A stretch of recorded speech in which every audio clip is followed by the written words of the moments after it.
자, 이번 시간은 국토교획법상 개발밀도관리구역과 그리고 기반시설 부담구역이에요.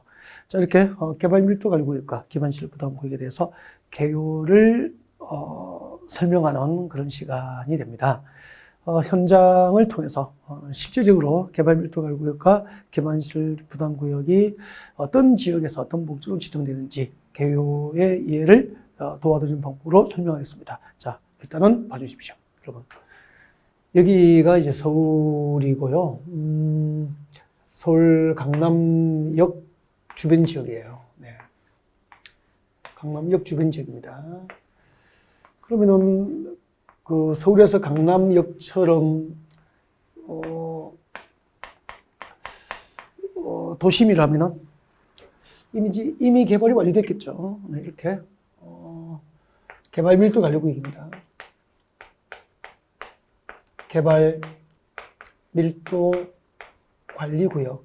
이 개발 밀도 관리구역은 도시지역에서 주거지역, 상업지역, 공업지역으로 용도지역이 지정되어서, 여러분 그 주거지역, 상업지역, 공업지역으로 용도지역이 지정된 지역은 대부분 개발이 완료됐죠. 그래서 개발이 완료됐다는 것은 전부 도로 주변의 건축이 다 완료된 거예요. 이렇게 건축이 다 끝났죠. 네.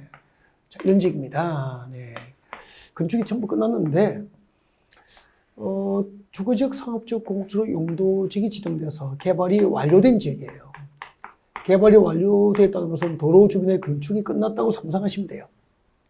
그런 지역인데, 여기는 강남역으로부터 한 13분, 15분 거리에 있는 역세권 아파트 재건축 단지예요. 그럼 만약에 재건축을 1990년대에 건축된 아파트고요.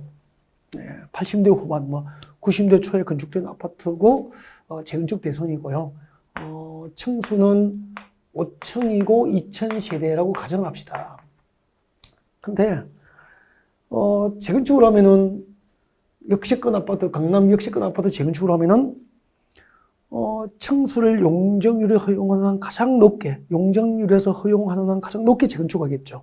그래서 만약에 50층으로 재건축이 이루어진다고 가정을 한다면은, 재건축하기 전 5층이고 2000세대가 재건축 후 50층으로 재건축이 되면서 시대수가 폭발적으로 증가하겠죠.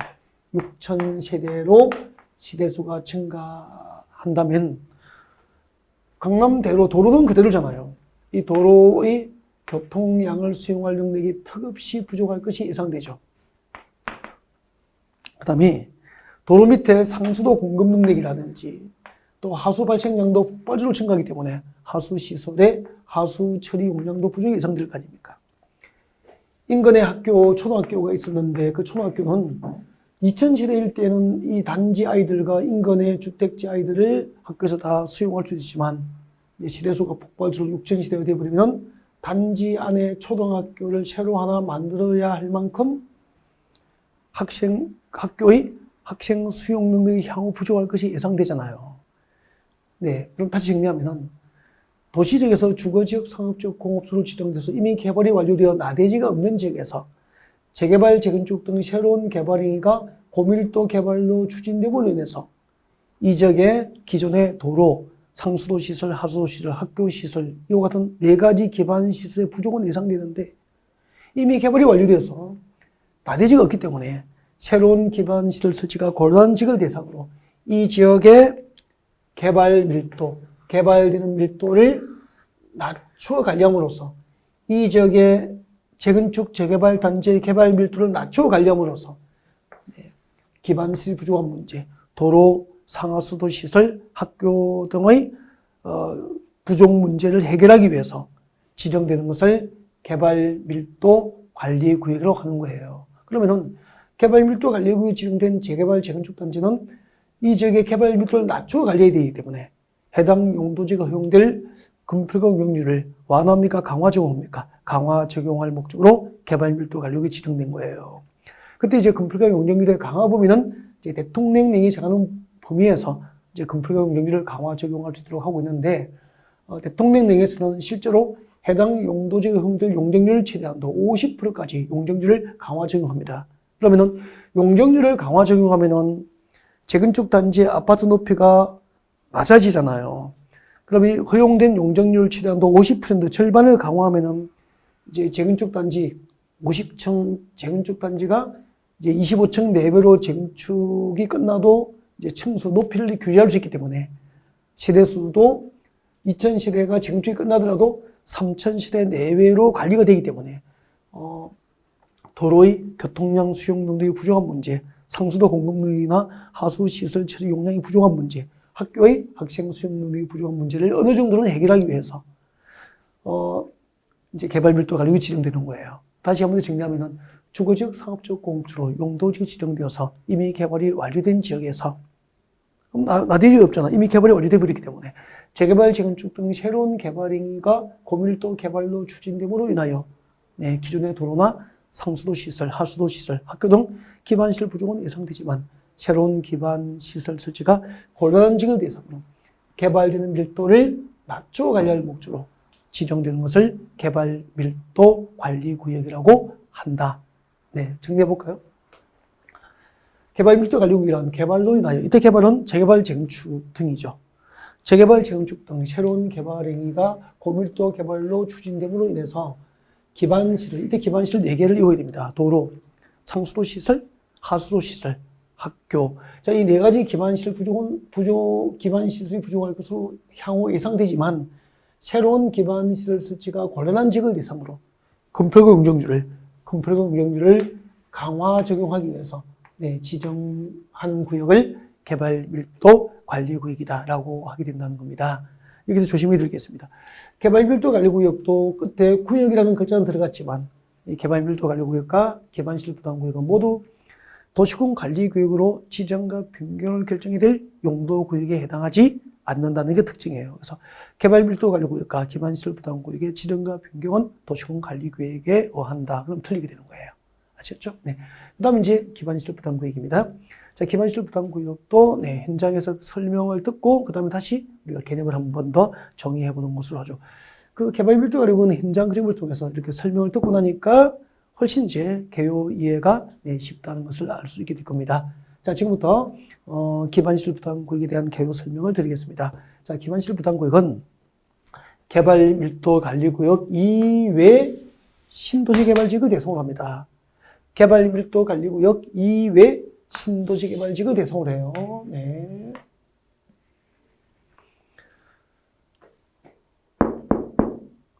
개발 밀도 관리 구역 이외 신도시 개발 지역을 대상으로 해서 신도시 개발 지역을 대상으로 무엇을 지정하냐면은 기반 시설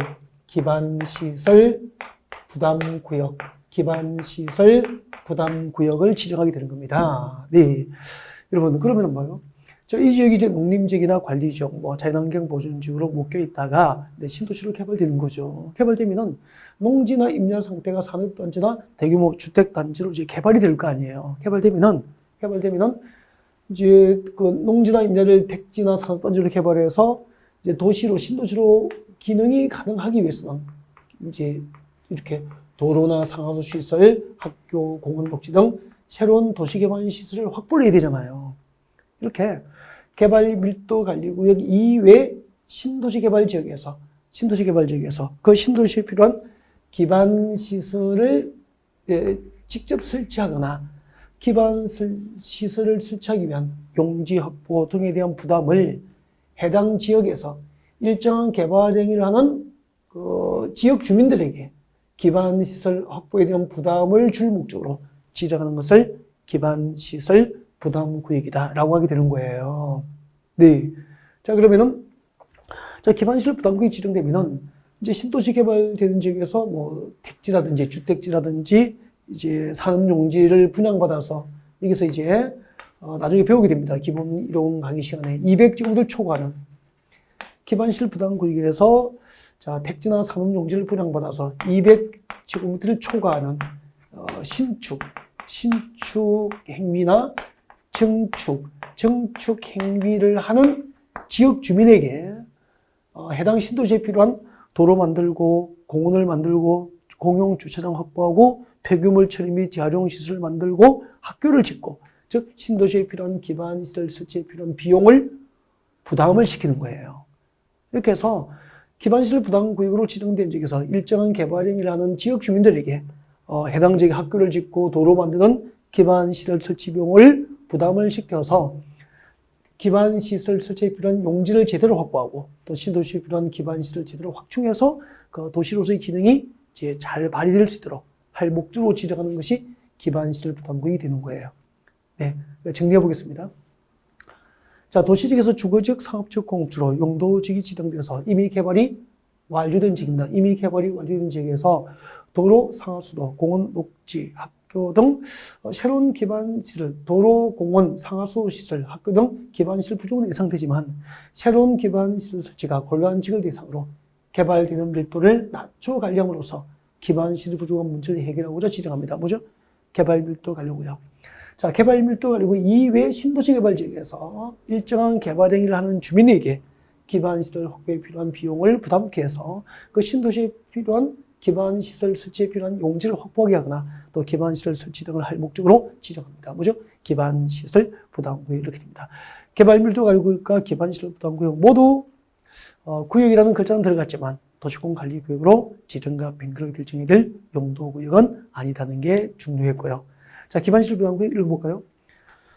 자, 기반시설 부담구역은 개발밀도 관리구역 이외의 지역에 지정되는 거예요. 그래서 개발밀도 관리구역과 기반시설 부담구역은 상호 중첩 지정할 수 없다는 것을 알 수 있게 됩니다. 자, 개발밀도 관리구역 외의 지역으로서 개발로 인해서 이때 개발은 재개발 재건축이 아니고 신도시 개발이죠. 자, 개발밀도 관리구역 이외 신도시 개발로 인하여 도로, 공원, 녹지 등 대통령령을 정하는 기반시설 설치가 필요한 지역을 대상으로 그 기반시설을 설치하거나 그에 필요한 용지 확보, 그에 필요한 용지 확보 등을 위해서 지정고시된 구역을 기반시설 부담구역이다라고 하게 됩니다. 자, 개발밀도 관리구역과 기반시설 부담구역에 대한 이제 개요 설명을 다 드렸고요. 여기까지 하면은 자, 우리 그 토지공법의 기본이 되는 법, 국토의 계획 및 이용에 관한 법률, 그 법률의 기본적인 그 학습을 위한 입문 과정으로서 이제 중요한 용어 정의하고 그리고 또 핵심이 되는 테마를 여러분에게 이제 선택적으로 설명을 드린 것 같습니다. 네. 나머지 이제 국토교육법과 관련해서 아주 중요한 내용들은 이제 1, 2월 기본 이론 과정에서 다시 한 번 더 세부적이고 구체적으로 학습을 하기로 약속을 하고요. 그 다음에 이제 우리 토지공법의 두 번째 법률입니다. 도시개발법, 도시개발법이 나와 있습니다. 근데 도시개발법에서 이제 우리가 학습을 해야 될 용어는 그렇게 많지 않아요. 많지 않고요. 네, 도시개발 사업 과정이 어떻게 이루어질까라고 하는 걸 개략적으로 보여드리겠습니다. 자, 일단은 신도시를 개발하기 위해서는 네, 도시개발 사업이 결정이 돼야 되겠죠. 그 우리는 이제 앞 시간에 공부했던 국토교육법상 그 도시군 계획 사업에는 세 가지 사업이 있죠. 네, 국토교육법상 도시군 계획시설 사업과 도시개발법상 도시개발 사업과 또 다음 시간에 공부하게 될 도시 및 주거환경 정비법상 정비 사업이 있습니다. 네, 그 중에서 도시개발법상 이 도시개발 사업이 이제 결정이 됐습니다. 신도시개발 사업이 결정되면은 네, 사업이 결정된 지역에 대해서 도시개발구역으로 장소를 정해서 고시하게 됩니다. 도시개발구역으로 지정을 하게 되죠. 여기서 이제 앞으로 계획적이고 체계적으로 신도시 개발을 할 거야 라고 도시개발구역을 지정해서 고시를 합니다. 자, 이렇게 도시개발구역 지정을 공식적으로 지정을 고시할 때 하려면 동시에 이제 신도시를 개발하기 위한 개발계획, 도시개발사업계획을 약식해서 개발계획이라고 그래요. 도시개발사업계획을 줄여서 이제 개발계획이라고 합니다. 개발계획을 수립해서 고시하게 됩니다. 자, 도시개발구역의 지정권자가 도시개발구역을 지정하려면 동시에 개발계획을 수립해서 고시하게 되고요. 그 다음에 자, 구역을 지정하고 개발계획이 수립되면은 그 개발계획에 따라서 신도시를 개발할 자, 사업 시행자를 지정하게 돼요. 그 다음에 이제 시행자로 지정된 자가 사업을 실시하기 위해서, 도시개발 사업을 실시하기 위해서 세부적인 사업계획을 준비합니다. 이렇게 시행자가 준비하는 세부적인 사업계획을 실시계획이라고 그래요. 그래서 시행자로 결정된 자는 실시계획을 작성해서 작성된 실시계획으로 사업을 해놓으시는지 지정권자로부터 실시계획에 대해서 인가를 받게 되고, 인가가 고치되면은 그 다음에 이제 본격적으로 수용 방식과 이제 환지 방식, 수용 방식과 환지 방식에 따라서 본격적으로 이제 신도시 개발 사업이 이루어지기 착수를 하게 되는 거죠. 실시계획 인가 고시 후에 수용 방식으로 도시개발사 공사가 진행될 수도 있고 환지 방식으로 공사가 진행될 수도 있다. 그렇게 되는 거예요. 그러면은 이제 수용 방식에 의한 사업 절차는 기본 이론 강의를 할 때 설명을 드려요. 그때 보시면 되고, 뭐 용어만 특별히 뽑아서 설명을 드려야 될 부분은 없습니다. 수용 방식의 사업 절차의 흐름 속에서 이제 제도적으로 필요할 때 그때 이제 부분적으로 개요 설명을 드려야 될 부분이 몇 부분 있기 때문에 기본 이론 강의 시간에 설명을 드리지 않고요. 환지 방식이죠. 이 환지 방식에 대한 기본적인 어떤 개요를 구체적으로 설명하는 방법으로 그렇게 입문 과정을 준비를 했습니다.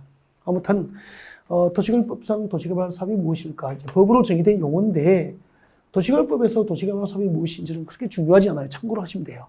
이게 자체가 뭐 도시개발법상 도시개발 사업이 무엇입니까라고 시험 나오지는 않습니다. 그래서 이거는 뭐 2번, 3번 읽을 필요는 없고요. 한번 참고로 읽고 생각 없이 그냥 지나가는 게 좋아요. 네. 그렇게 했으면 좋겠고. 그 다음에 이제, 오늘 입문 과정에서 제가 설명드리고 싶은 용어입니다. 도시개발법상 환지 방식의 도시개발 사업 절차, 환지 방식의 도시개발 사업 절차 과정에서 설명을 드릴 내용이에요. 설명을 드릴 내용인데, 환지가 무엇인지, 평면 환지, 입체 환지, 그리고 보류지, 채비지 이런 개요들을 설명을 드릴 거예요. 근데 지금 이 상태에서 단어를 설명해서는 도저히 그 개념이 와닿지 않는 거예요. 그래서 환지 방식으로 신도시 개발 사업을 이렇게 하는 거예요. 라고 제가 개요를 설명드리면서 자연스럽게 그 제도 속에서, 그 개요 속에서 이런 용어들이 환지가 무엇인지, 보류지가 무엇인지, 채비지가 무엇인지 실제적으로 현장을 설명드리면서 이해가 될 수 있도록 설명을 드릴 계획이에요. 괜찮겠죠? 그래서 오늘 입문과정 도시개발법은 환지 방식의 사업개요, 환지 방식의 사업개요를 설명드리겠습니다. 자, 환지 방식의 도시개발 사업개요를 지금부터 설명을 드리겠다는 거죠. 자, 환지 방식으로 신도시를 개발한다는 것은 어떻게 하는 거야? 라고 하는 걸 설명드리겠다는 거죠. 그래서, 별도로 뭐 필기를 하시거나 그렇게 하실 필요는 없고요. 그냥 여기 집중하셔서 가만히 강의를 들으면은, 환지 방식으로 신도시 개발은 저렇게 하는 거구나라고 어떤 느낌, 필이 오게 될 거예요. 그 필을 받으시면 됩니다. 네. 자, 일단 적어보겠습니다. 자, 환지 방식으로 신도시를 개발할 때는, 네, 제일 먼저 환지 계획을 작성합니다. 도시개발 사업 정보나 일부를 환지 방식으로 할 때는 환지 계획을 작성을 해서, 네, 행정청이 아닌 시행자가 작성하는 환지 계획은 인가권자로부터 인가를 받게 됩니다. 자, 이렇게 환지 계획 인가가 나면은, 그 다음에 이제, 도시개발 사업 공사에 들어가게 되는데, 그 사업 시행 과정에서, 공사를 시행하는 과정, 사업 시행 과정에서 필요하면은, 환지 애정지 지정을 할 수도 있어요. 그 다음에 환지 애정지 지정을 전후로 계속 이제 공사, 사업 절차는 진행되고 있는 거죠. 도시개발 사업이 진행되고 있었어요. 자, 이렇게 해서 환지 방식으로 사업이 끝나면은 이제, 공사 완료 보고서를 만들어서 준공검사를 신청합니다. 준공검사를 신청하고 준공검사가 있으면 그 준공검사가 있은 날로부터 60일 내에 환지 계획 내용, 환지 계획으로 계획된 것을 확정하기 위한 행정처분이 있게 됩니다. 이것을 환지처분이라고 합니다. 그것을 환지처분이라고 하죠. 자, 이 환지처분을 함으로써 이제 환지 방식의 사업 절차가 마무리가 되는 거예요. 그러면은 우리는 지금 환지 처분이 무엇인지, 환지 예정지 처분이 무엇인지, 환지 계획이 무엇인지, 환지 방식으로 할 때 환지가 무엇인지도 모른다는 거죠. 그럼 최소한 이것들을 이해하기 위해서 환지 방식으로 도시개발성을 이렇게 하는 거예요. 라고 지금부터 제가 현장 그림을 그리면서 여러분에게 설명을 드리겠다는 겁니다. 아주 소중한 시간이죠. 그래서 아무 부담 없이 여러분 입문과정은 처음으로 그 환지라는 단어를 들어보신 분이 대부분일 거 아니에요. 그래서 여러분 이해할 수 있도록 잘 설명을 드리겠습니다. 부담 없이 편안하게 필기 필요 없이 그냥 들으시면 되죠. 네, 봐주세요. 여러분 여기 신도시를 개발하기 전이에요. 그럼 우리 상상해 보십시오. 이 지역이 신도시로 개발되기 전에 가보면 가장 많이 보이는 게 산이잖아. 임야도 보이고 전답과성 등 농지도 보이고 그리고 여기 산 아래에 이제 마을 주택지가 있겠죠. 네. 그리고 자 설명을 위해서 설명합니다. 소개를 합니다. 여기는 신도시로 개발되기 전 여기는 100번지고요. 신도시로 개발되기 전 100번지고 여기는 1000제곱미터의 농지가 있었습니다. 1000제곱미터의 농지가 있었고 그 농지 소유자는 갑이었습니다. 그 다음에 여기는 신도시로 개발되기 전에 101번지예요. 101번지고 면적 600제곱미터의 농지가 있었고요. 그 농지 소유자는 을이었습니다. 을. 여기는 신도시를 개발하기 전 400번지, 위치가 400번지예요. 400번지고 토지 면적, 농지 면적은 100제곱미터의 농지가 있었습니다. 100제곱미터의 농지가 있었고 그 농지 소유자는 병이었다고 가정을 합시다. 자, 이렇게 도시개발 사업전, 이 도시개발 사업전 토지를 법에서는 뭐라고 하냐면 종전의 토지로 봅니다. 같이 합니다. 따라하십시오. 종전의 토지.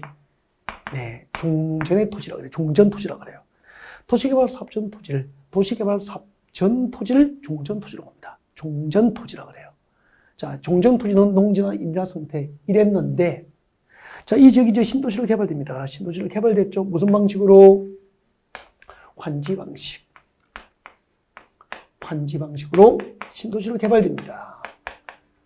환지 방식으로 신도시로 개발되죠. 자, 환지 방식으로 신도시로 개발되면은 자, 이렇게 되겠죠. 환지 방식으로 신도시로 개발되면은 이제 이렇게 됩니다. 농지나 임야 상태였죠. 기존 건축은 철거하겠죠. 기존의 건축을 철거하고 농지나 임야를 이제 대규모 주택단지나 산업단지로 개발을 해서 신도시로서 기능이 가능하도록 이제 도시기반시설, 도로 등 도시기반시설이 새로 확충이 됩니다. 도로와 같은 도시기반시설이 확충이 되겠죠. 확충이 되고, 자, 이 지역. 자, 이렇게 이제 신도시로 개발된 땅을 뭐라고 하냐면은 조성토지라고 그래요. 따라합니다. 조성토지라고 그래요. 무슨 뜻이냐면은 택지 등으로 새로 조성된 토지예요. 택지 등으로 새로 조성된 토지라는 뜻으로 조성토지라고 그래요. 도시개발 사업전 토지를 뭐라고 하죠? 종전토지. 도시개발 사업이 완료된 토지를 조성토지라고 그래요. 자, 이 지역은 이제 택지로 조성됐습니다. 택지로 조성됐고요. 아파트를 지을 수 있는 택지, 주택을 지을 수 있는 택지로 조성됐고, 여기는 도시개발이 끝나고, 아까 사업전 100번지 갑의 농지가 있던 땅이죠. 이 지역은 다시 분할됩니다. 100-1번지는 시청용지로 분할되었어요. 시청용지로 환지가 결정됩니다. 그리고 여기 100-2번지는 학교 용지로 환지가 결정이 됐습니다. 시청 건너편은 업무 중심의 상업지구로, 여기는 유통단지를 조성하기 위한 상업지구로, 여기는 택지로 조성된 거죠. 이렇게 도시개발 사업이 완료된 토지를 조성토지라고 해요. 자, 이렇게 환지 방식으로 사업이 끝나면은 도시개발 사업전 종전 토지 소유자들, 갑을병 등에게 이 종전의 농지 대신에 새로 조성된 택지 등을 나누어 줍니다. 예를 들면 100번지 농지 소유자 갑에게는 100번지 1000제곱미터 농지 소유자 갑에게는 100번지 1000제곱미터 농지 대신에 여기 200번지에 새로 조성된 택지, 200번지에 새로 조성된 택지 500제곱미터를 1000제곱미터 농지 소유자 갑에게 100번지 농지 대신에 이렇게 교부해 줍니다. 이것을 뭐라고 하냐면은 환지라고 그래요. 환지. 땅 지자에 바꿀 환자예요. 토지가 교환된 거죠. 갑의 도시개발 사업전 종전 토지는 100번지 농지였는데 100번지 농지 대신에 도시개발이 끝나고 200번지에 조성된 택지 500제곱미터 토지를 교환해 준 거예요. 이것을 환지라 그래요. 토지의 교환이죠. 100번지 농지 소유자 갑에게 100번지 농지 대신에 200번지 새로 조성된 택지 500제곱미터 땅을 교환해 준 거죠. 이걸 환지라 그래요. 그 다음에 도시개발이 끝나면은 100번지 농지 소유자에게는 몇 번지 위치에 몇 제곱미터 땅을 환지 주고 101번지 을에게는 몇 번지 위치에 몇 제곱미터를 환지 줄 건지 미리 계획을 해요. 그 계획을 뭐라고 하죠? 환지 계획이라고 하는 환지 계획. 도시개발이 끝나면은 종전 토지 소유자 누구에게는 몇 번지 위치에 몇 제곱미터를 환지 주고 시청 용지는 몇 번지 위치에 몇 제곱미터를 하고 학교 용지는 몇 번지 위치에 몇 제곱미터를 할 건지 계획을 합니다. 그 계획이 환지 계획이에요. 이렇게 도시개발 사업 전부나 일부를 환지 방식으로 하려면 제일 먼저 환지 계획을 작성해서, 즉 도시개발이 끝나면은 도시개발 구역 안에 종전 토지 소유자 누구에게 각각 몇 번지 위치에 어떤 땅을 줄 건지, 시청 용지는 몇 번지 몇 제곱미터 할 건지, 학교 용지는 몇 번지 몇 제곱미터 할 건지, 유통단지는 몇 번지 몇 제곱미터를 조성할 건지, 업무 중심의 상업지구는 업무 중심의 금융단지는 몇 번지 위치에 몇 제곱미터를 조성할 건지 계획을 해서 그 계획에 대한 인가가 나야 공사, 사업 시행에 들어갈 수 있게 되는 거예요. 조금 이해가 되죠. 근데 도시개발하기 전에 갑은 100번지 위치에 1000제곱미터 농지를 갖고 있었는데 환지 계획에 의해서 도시개발이 끝나고 200번지에 조성된 택지 500제곱미터를 환지로 되돌려봤잖아요. 갑에게 환지로 정하여 주지 않은 땅이 얼마 남았죠? 500제곱미터 남았잖아. 그 500제곱미터는 여기 있습니다. 201번지. 이 500제곱미터는 종전 토지 소유자 갑에게 환지로 되돌려주지 않고 규약, 정관, 시행, 규정, 실시 계획이라는 목적 달성을 위해서, 즉 도시개발 사업을 위한 목적 달성을 위한 용도에 쓰려고 종전 토지 소유자에게 환지를 결정하지 않고 일단은 보류했습니다. 그래서 이것을 보류지라고 합니다. 보류지. 그러니까 보류지는 뭐죠? 이 땅을 어떤 용도에 쓸 건지, 학교를 지을 건지, 시청을 지을 건지, 누구에게 환지 줄 건지 정하지 않고 일단은 보류했다 이 말이야. 그래서 도시개발 사업 목적 달성을 위한 용도에 쓸 수 있도록 종전 토지 소유자에게 환지로 정하여 주지 않고 보류된 땅을 뭐라고 하죠? 보류지라 그래요. 보류지.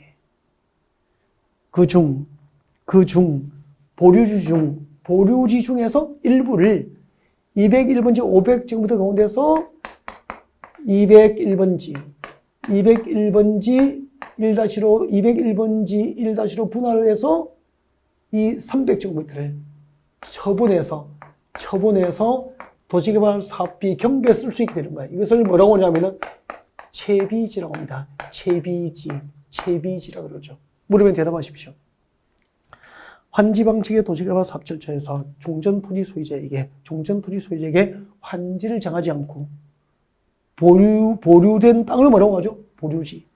그 보류지 중 일부를 처분해서 도시개발 사업 경비에 사용할 용도로 정한 땅이 뭐죠? 채비지가 되는 거죠. 채비지. 도시개발 사업전 종전 토지 소유자에게 그 종전 토지 대신에 도시개발 사업 완료, 새로 조성된 택지 등을 교부해 줍니다. 뭐죠? 환지. 종전 토지 소유자 갑에게는 몇 번지 위치에 몇 제곱미터를 환지 줄 건지, 즉 갑에게 환지될 토지의 위치를 200번지라고 500제곱미터를 하겠다라고 설계합니다. 그것을 환지 설계라고 하고, 그 환지 설계 등을 내용으로 하는 계획이 무슨 계획이죠? 환지 계획이 되는 거죠. 이 환지 계획으로 계획된 것을 준공검사 이후 환지 계획으로 계획된 것을 확정해주는 행정처분을 환지 처분이라고 하는 거죠.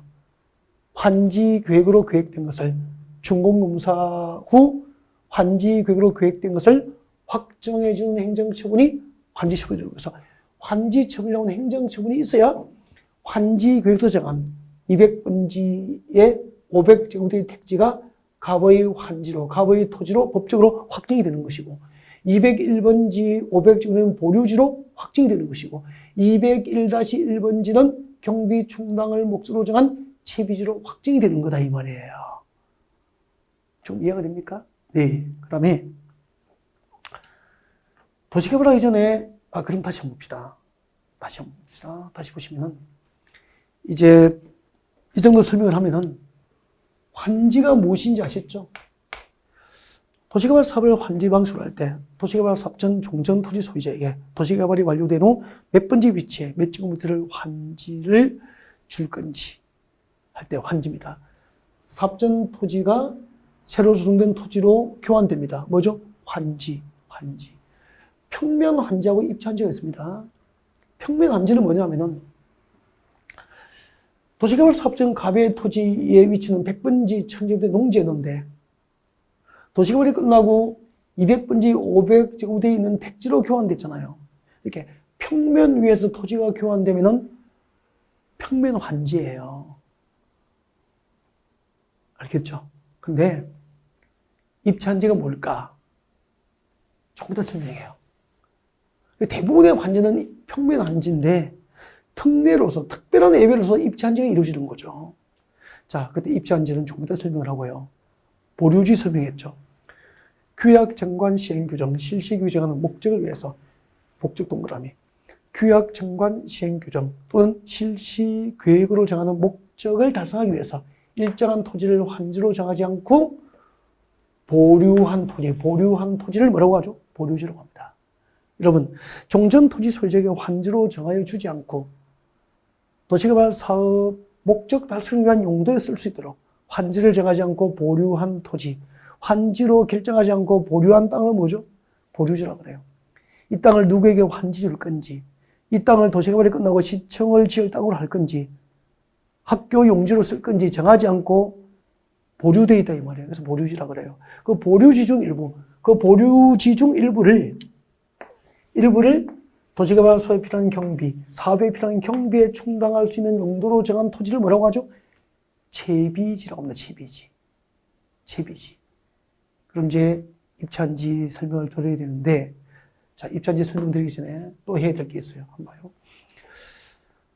여러분, 도시개발 하기 전에 지금 400번지에 100제곱미터 병의 토지잖아요. 그죠? 병의 토지죠. 그러면은 병돌이는 봐요. 아, 잠깐만. 도시개발 하기 전에 100번지 1000제곱미터가 갑의 농지였죠. 근데 갑은 도시개발이 끝나고 200번지에 조성된 택지 500제곱미터를 1000제곱미터 농지 대신에 500제곱미터의 택지를 환지받았어요. 근데 201번지 500제곱미터는 환지를 받지 못하고 보류지라는 이름으로 갑의 입장에서는 도시개발을 위해서 부담을 한 거예요. 즉 201번지 500제곱미터의 땅은 환지를 받지 않고 보류지라는 이름으로 도시개발을 위해서 갑이 내놓았다는 거예요. 부담을 했다는 거죠. 갑은 종전 토지 100번지 1000제곱미터 농지 중에서 200번지에 조성된 택지 500제곱미터로 500제곱미터는 환지를 받았고 나머지 201번지 500제곱미터는 보류지라는 이름으로 신도시 개발을 부담을 했다 이 말이에요. 이것을 종전 토지 소유자 갑의 토지 부담률이라고 합니다. 토지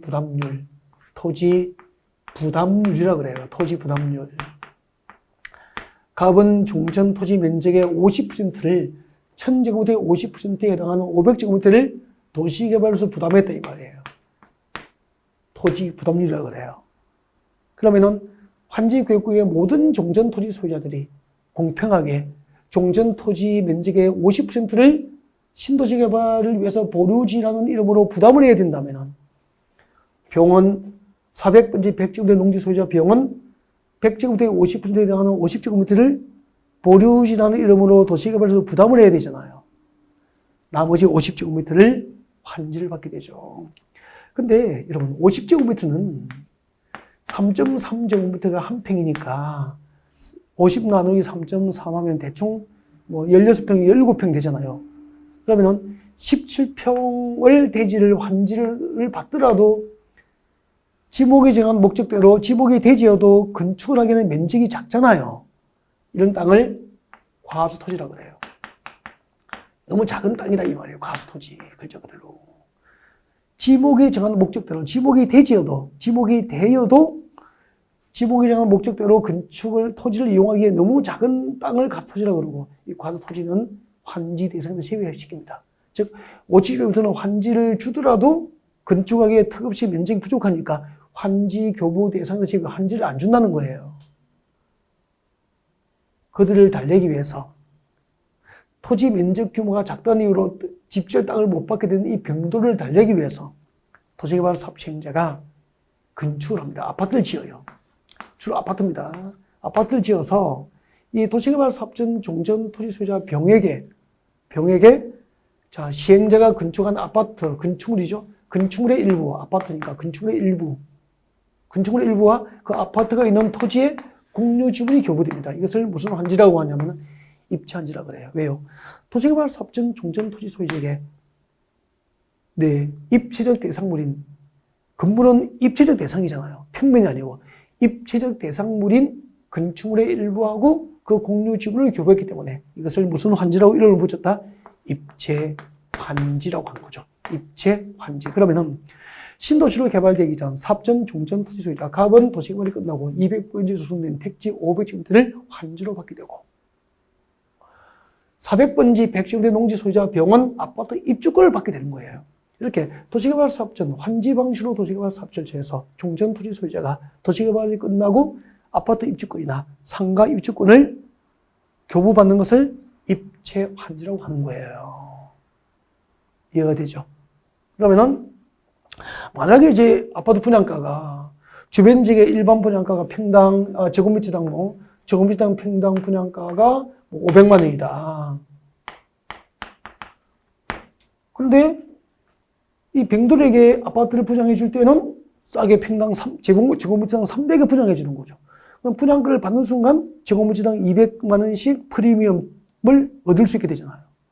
이들을 달래기 위해서 만든 제도니까. 이렇게 환지 방식의 도시개발 사업질처에서 종전 토지 소유자에게 새로 조성된 택지에 가름하여 땅 대신에 택지 대신에 시행자가 처분 권한을 갖고 있는 건축물의 일부하고 아파트니까 건축물의 일부죠. 뭐 103동 1501호 이런 식으로 자 건축물의 일부하고 그 공유 지분이 교부되는 것. 이것을 뭐라고 한다? 입체환지라고 합니다. 읽어볼까요? 입체환지가 뭘까? 도시개발 사업전 종전 토지 소유자나 건축물 소유자의 신청을 받아서 환지의 목적인 토지에 가름하여 환지로 교부해야 될 택지 대신에 건축물의 일부하고 그 건축물이 있는 토지의 공유 지분을 부여하는 것. 건축물의 일부하고 그 건축물이 있는 토지의 공유 지분을 부여하는 것. 이것을 뭐라고 한다? 입체환지. 예를 들면은 환지 방식의 도시개발 사업 절차에서 종전 토지 소유자에게 아파트 입주권 혹은 상가 입주권 등이 교부되는 것. 이것을 입체환지라고 이름을 붙이는 거예요. 지금 여러분은 입체환지에 대해서 설명드렸고요. 그러면은 평면환지는 뭐죠? 100번지 농지 소유자 갑에게 200번지 소송된 택지를 구부해 주는 거죠. 평면 위에서 토지의 위치가 교환되잖아. 그건 평면환지죠. 그래서 평면환지가 대부분이고, 그죠? 네. 종전 토지 소유자의 종전 토지에 대한 권리를 건축물의 일부나 그 공유 지분으로 옮기는 것을 뭐라고 하죠? 입체환지라고 하는 거죠. 평면환지하고 입체환지, 보류지, 채비지, 그리고 환지가 무엇인지 설명을 드린 거예요. 네. 그러면 이제 환지 계획하고 환지 처분까지 이제 용어 설명을 다 드린 거예요. 하나만 더 할게요. 하나만 더 하면은, 여러분.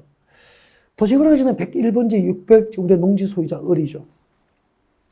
신도시를 개발하기 전에 101번지 농지 소유자 을은 600제곱미터 농지를 갖고 있었어요. 그럼 만약에 토지 부담률이 50%라면 을도 600제곱미터 절반에 해당하는 300제곱미터를 보류지라는 이름으로 신도시 개발을 해서 부담을 해야 되잖아요. 그죠? 그럼 나머지 300제곱미터를 환지 받을 수 있는 법상 권리가 있죠. 그런데 을은 생각이 달라요.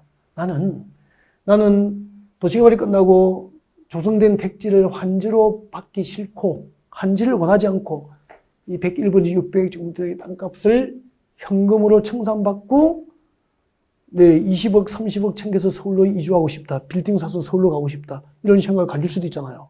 이렇게 도시개발 사업전 종전 토지 소유자 을이 도시개발 사업 시행자에게 나에게는 환지를 교부하지 말라고 환지 부지정을 신청하거나 환지 부지 등의 동의를 하면은, 네, 101번지 600 정도의 농지 소유권을 가진 어른, 그 101번지 600 정도의 토지 소유권을 현금으로 청산해서 현금으로 교부해줘요. 이것을 뭐라고 하냐면은 청산한다 그래, 청산한다.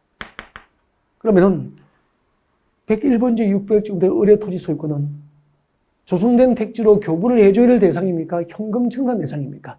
현금으로 청산해줘야 되잖아요. 그러면은 환지 방식으로 신도시를 개발했을 때 종전 토지 소유자 셋 중에서 갑은 100번지 농지 대신에 도시개발이 끝나고 200번지에 조성된 택지 500지구를 환지로 되돌려 받았고, 그래서 환지 방식으로 신도시를 개발을 했을 때 종전 토지 소유자들은 조성된 택지나 상가 용지를 환지로 되돌려 받는 사람도 있고, 종전 토지나 건축에 관한 권리를 현금으로 청산받는 사람도 있고, 또 종전 토지에 가름하여 병돌이는 종전 토지에 가름하여 종전 토지 대신에, 그죠? 종전 토지에 가름하여 아파트 입주권이나 상가 입주권을 교부받는 사람도 있다, 그런 이야기예요. 네. 지금까지 여러분에게 그 환지 방식으로 신도시가 개발되는 과정을 통해서 환지가 무엇인지, 환지 계획이 무엇인지, 입지한지가 무엇인지, 보류지가 무엇인지, 채비지가 무엇인지, 청산이 무엇인지 등에 대해서 설명을 드린 겁니다. 그래서 처음 들으면은 전부 낯선 용어이기 때문에 제가 지금 이렇게 설명드린 것 중에서 어렴풋이 듣는 순간 이해가 조금만 되었다면, 한 30% 이해가 되었다면 여러분은 성공적입니다. 똑같은 그림으로 기본 이론 강의에서 더 상세하고 구체적으로 설명을 다시 반복해서 들어요. 3번 정도 이 개요 설명을 듣고 나면은 2023년 3, 4월 가정 정도까지만 강의를 듣고 나면은, 네, 내년 3, 4월이 되면은 2023년 3, 4월이 되면은 이런 환지 방식의 도시개발 사업 절차가 머릿속에서 드디어 여러분 것으로 자리를 잡게 될 겁니다. 안정적인 전문 지식이 될 수 있다는 거죠. 여기서 이제 환지 이전지 정도 다시 이 전체적인 과정을 좀 설명을 듣고 환지 이전지에 대한 개요 설명이 되지.